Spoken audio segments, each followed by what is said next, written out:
नमस्कार, जय महाराष्ट्र। काल पुन्हा एकदा या भाजप सरकारच्या कार्यकाळात महिला किती असुरक्षित आहेत ह्याचा प्रत्यय मला कळाला।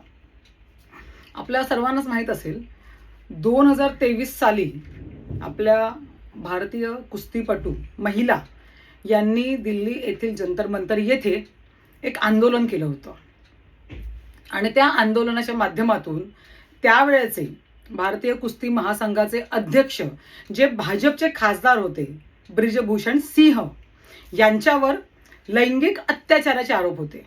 आता ते आरोप काय काय ते पहिले तुम्ही ऐकून घ्या, त्याच्यानंतर पुढचं तुम्हाला मी सांगते।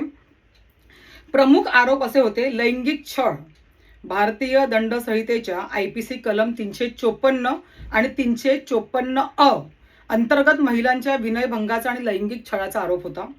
पुढे पाठलाग करणे, स्टॉकिंग, IPCच्या कलम 354 ड अंतर्गत महिलांचा पाठलाग केल्याचा आरोप आणि त्यांच्यावर पाळत ठेवल्याचा आरोप।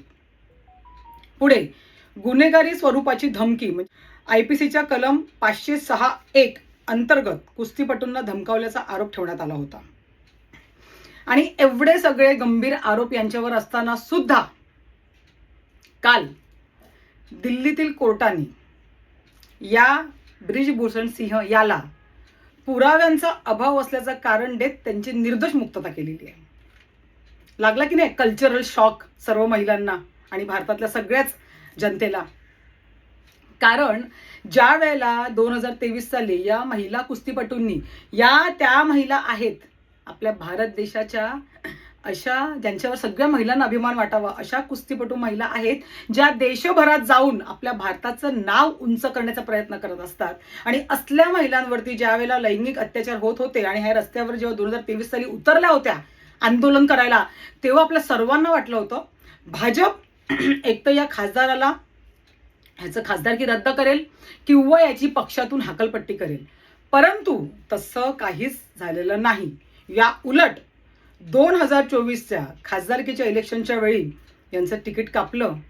आपल्या सर्वांना आनंद झाला, अरे वा, आता खरंच भाजप आता म्हणजे ह्यांच्यावरती इन्साफ करणार कुस्तीपटूंवरती।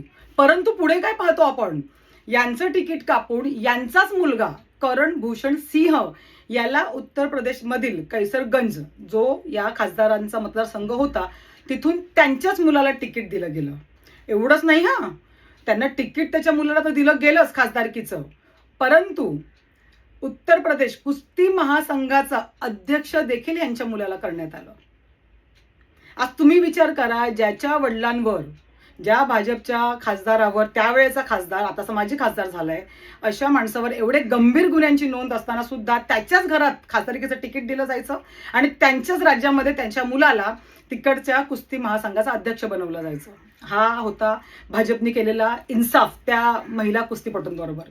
बरं, हा करण भूषण सिंह तर त्याच्या पण पुढे आहे। 2024च्या ज्या वेळेला प्रचाराचा त्यांचा ताफा चालला होता, त्यांच्या ताफ्यातील एका फॉर्च्युनरनी, जी यांच्याच नावे रजिस्टर्ड आहे, भरधाव फॉर्च्युनरनी 3 माणसांना चिरडलं।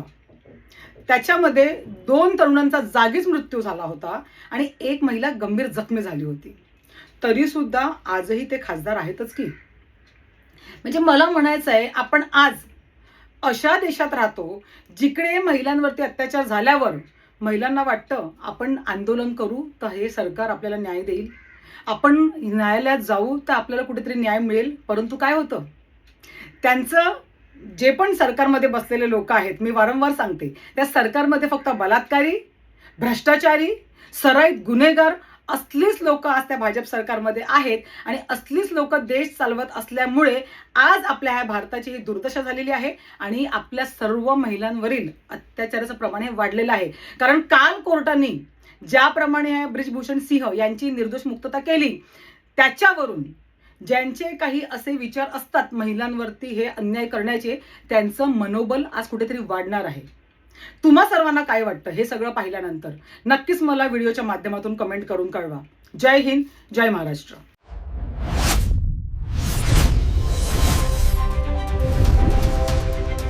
महासागर न्यूज।